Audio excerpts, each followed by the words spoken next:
So, there's this Minecraft YouTuber who goes by the name Seawalk Gaming, and among other unimportant things, he makes these videos where he escapes Minecraft prisons. Except, they're not really prisons, they're escape rooms, and really terrible ones at that. And despite them being horribly made, he somehow manages to earn more views than Mithridac. Now, there are 3 of these prison escapes on Mr. Gaming's channel, and he claims that these prisons were built by his friends, and he has to escape them live.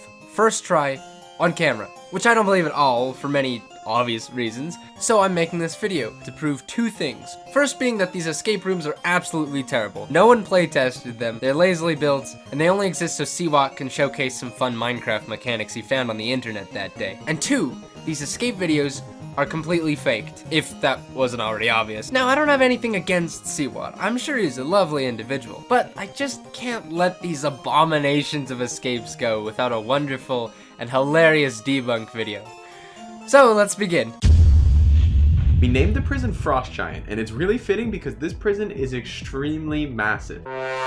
So this first prison is called the Frost Giant. Now remember that name, because it's important. I'm just kidding, he never mentions it again. So I decided to go for the easiest way to escape. I jumped off the tower to kill myself.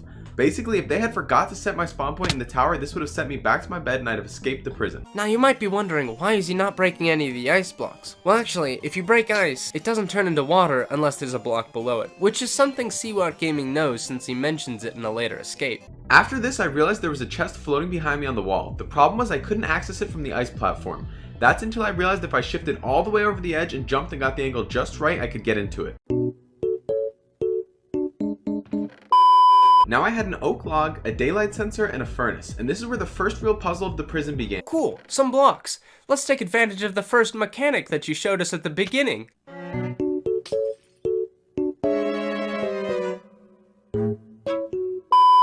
The first thing I thought of, and probably a lot of you did too, was to turn the log into 4 planks. But before I did this, I tried to think about what I would use them for, and the only thing I could think of would be to build myself out, but it wouldn't be enough blocks. He's correct. You actually don't have enough blocks to build all the way out of this room. I tested it. But you know what you do have enough blocks for?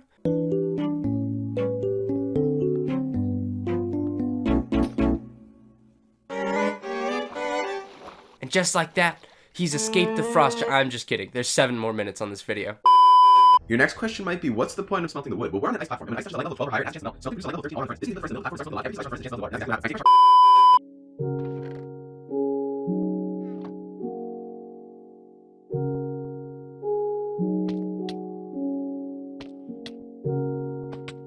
And once the water hits the bottom, I jump down to investigate the next area. The first thing I noticed about the next room is it's really dark because there's no light sources inside of it.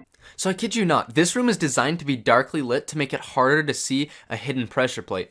Yet for some reason, out of all of Seawalk's escapes, this is the only one that he turns off his Fulbright for, almost as if he knew a darkness puzzle was coming. I continued to the room with the lava that was flowing to a room below, but the fall was too high to survive.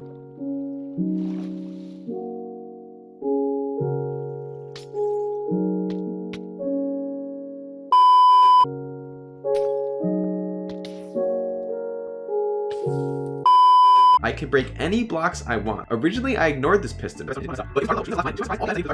So what we've seen so far is that these escape rooms are definitely not critically playtested. So there's a super low chance that someone playing for the first time is going to find every single intended solution, unless you magically knew what all the puzzles were gonna be.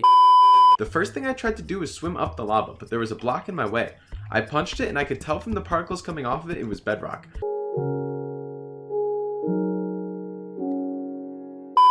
I went through the doorway to see what else there was. Luckily, I had my piston so I could make the jump.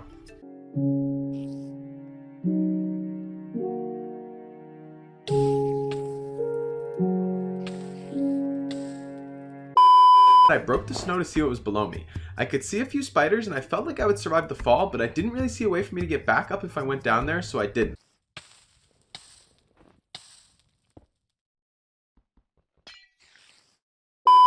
I tried to see if I could collect the piston while at the same time jumping up, but I couldn't get it to happen.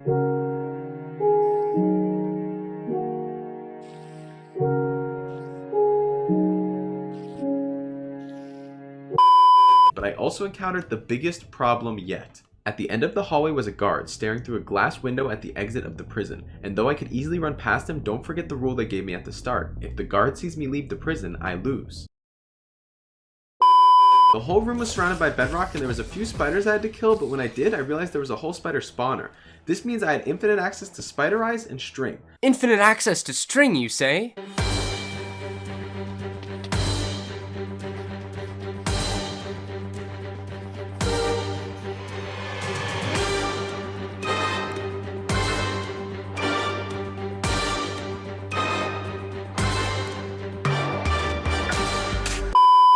Okay, fine. Maybe placing blocks in the window doesn't count as hiding yourself. But come on, infinite string?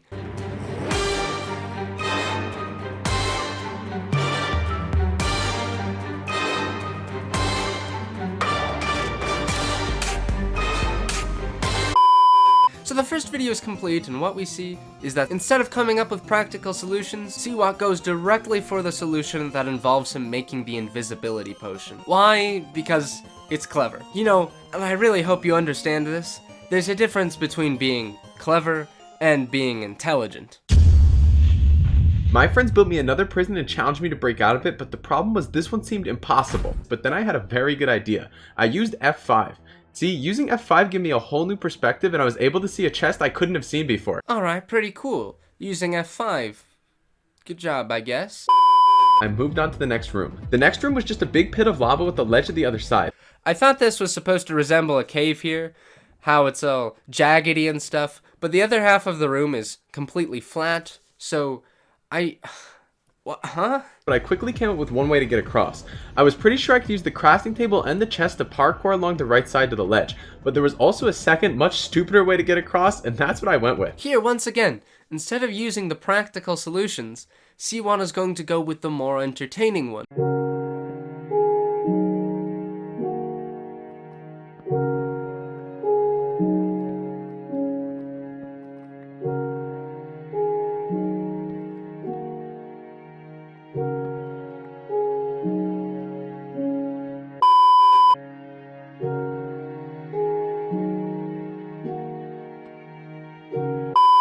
The only other thing I noticed in the room was the ice and snow blocks on the floor. I broke one of the pieces of ice trying to get water, but I quickly realized all the ice was packed ice, so I wasn't going to get any water from it. I wasn't finding anything until I destroyed this one in the back and found this massive drop off that I assumed led to the next area. I was still really confused how to get down there though until I realized one of the snow blocks was not like the rest of them.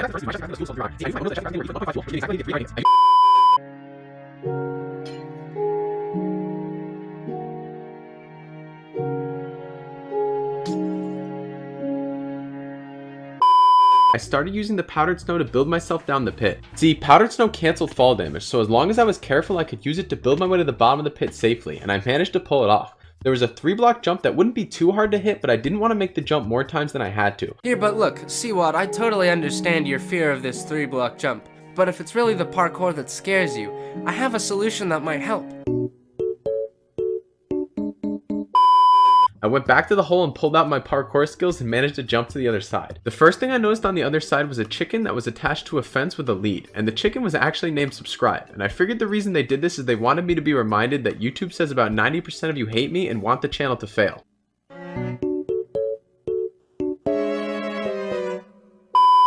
At this point, I was pretty confused what to do with this random assortment of items. I basically had two main problems. I had no idea where to go next, and I also had no idea what to do with all my items. That's until I looked at the coordinates. I was on Y level 4, not Y level 1, meaning there could still be blocks and items down there that were useful for me. But then I had a very good idea. I used F5. See, using F5 gave me a whole new perspective, and I was able to see a chest I couldn't have seen before.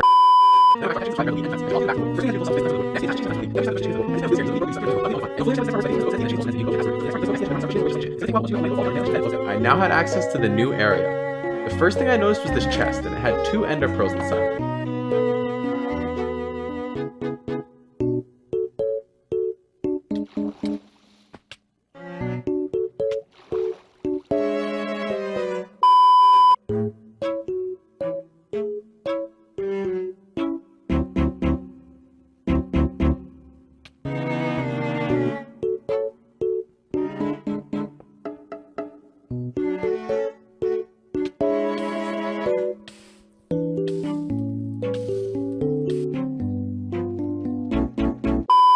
so after a bit of thinking, I just threw the pearl and got to the next area.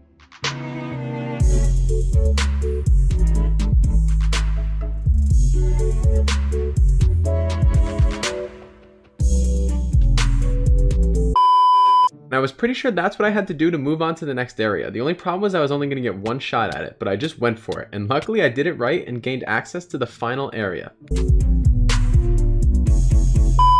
When I looked up, I also realized there was some water being held back by a piece of cobblestone. At this point, I was pretty sure I knew what I had to do. All I had to do was provide power to this block, and that would drop the water, allowing me to swim out of the hole. After this, I decided to break the chest and the sign in case I was going to need them at the top, and then I just swam up the water to see what was next for me. Seawat, aren't you forgetting the piston you can use? It's part of the map. When I got to the top, I could see a slit in the wall. I placed down my chest so I could stand on top of it and have a better view, but then I had a very good idea. I used F5. See, using F5 gave me a whole new perspective. I placed down the powdered snow and picked up the water source I used to climb up here. Then I walked up to the wall and put down the water source and replaced it in the slit so I could swim through it. But I didn't have the bucket. So at this point, half of me wanted to use the boat that I got from the first section to just place it and ride through to the end. The other half of me wanted to place the boat I got from the second section. The third half of me wanted to boat glitch through the bedrock. And my fourth half was wondering why there were two of me. But instead, in the spirit of Seawat Gaming, I've decided to go with the unnecessarily complicated route. So I'm gonna place a boat, crafting table above that, and a boat above that. I break the crafting table and get on the boats. From here, I'll place the trap chest below the piston, and then I'll open the trap chest and get pushed into crawl mode, and then I'll press escape and move through the slit at the same time to escape the turtle, whatever, I forget what it was called. So in his first video, we see that Seawat just happens to know what puzzles he's gonna come up against in the future, and in this second video, the game rewards him by giving him items you could only get if you used his method, as if he just happened to know the right method to use. So it's pretty safe to say that yes, Seawat is faking these escapes. But with that in mind, I want you to watch the third escape room and realize just how terrible they are. My friends built me another prison and challenged me to break out of it, but the problem was this one seemed impossible. I was standing on a piece of bedrock floating at the top of a bedrock tower. Below me was a bunch of snow blocks, but if I fell off from this height, I would definitely die of fall damage.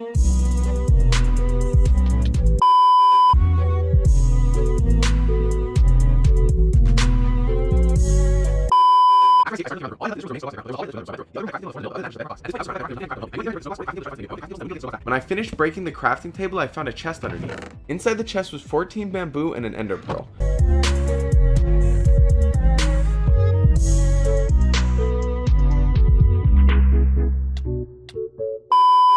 I used my 7 sticks to make 3 ladders. See, there's a glitch you can do with ladders and an ender pearl that lets you phase through bedrock, and you only need 2 to do it.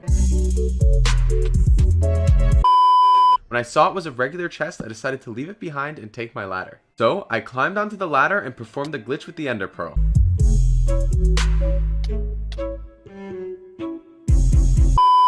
Where could something else be hidden in this room?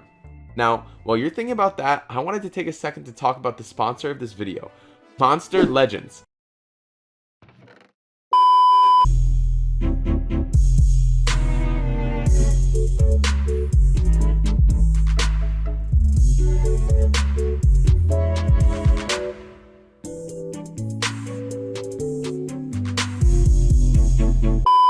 I left you here thinking, but you're probably just as confused as I was. Of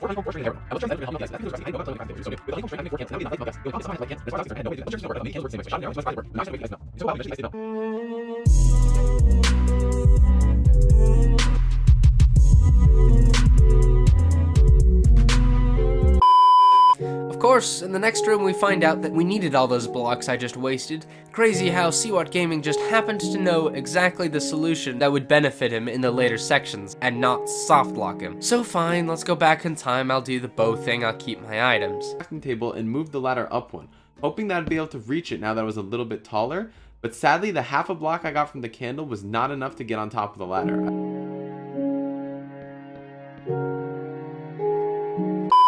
Third bottle, I heard a piston noise, and when I looked up, the dropper had shot something out. It gave me 1 piece of gunpowder. I was given this piece of gunpowder in the brewing room, so it just made sense to me that I should use it on the potions to make them splash potions. I had no idea why I'd want to do this though, but I just did it anyway.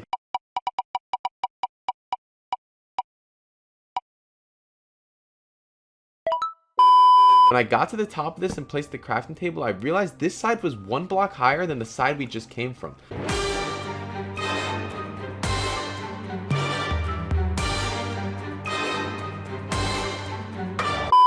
I started exploring this new room, but I was not ready for what I was about to see. As I went deeper in, I realized that Teddy was trapped in this prison with me. As I went down the hallway, I realized though that I was actually at the mouth of the dragon. I had done it. I had beaten the prison. But the problem was I had to go back to try to help Teddy.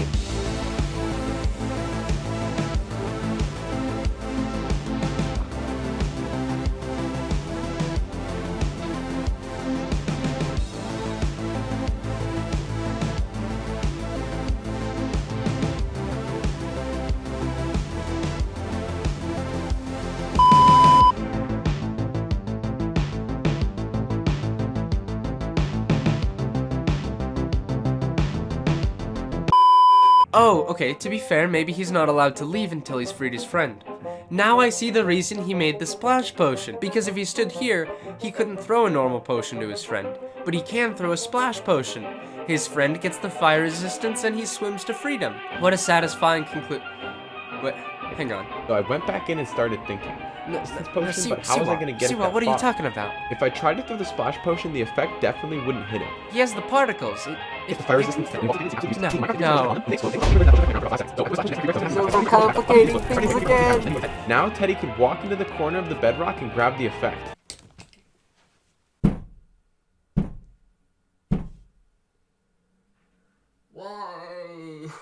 So we see in all 3 of these videos, Seawalk Gaming will be presented with obvious solutions that he will just ignore. And in all 3 of these escape videos, he follows the intended solution perfectly, just happening to know the incredibly uncommon Minecraft mechanics that each one requires. And along with his careless risk-taking, he just happens to know features of the prison that are impossible to see from his perspective.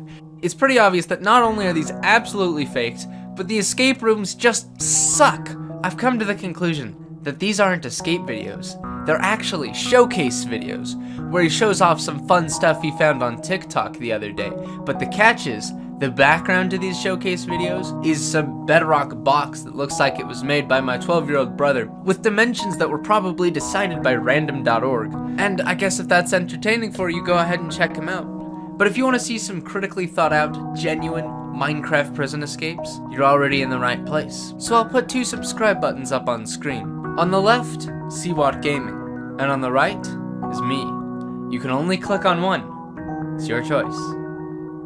Well, okay, to be fair, you could click on both. You know the point, just whatever, click somewhere. Good night.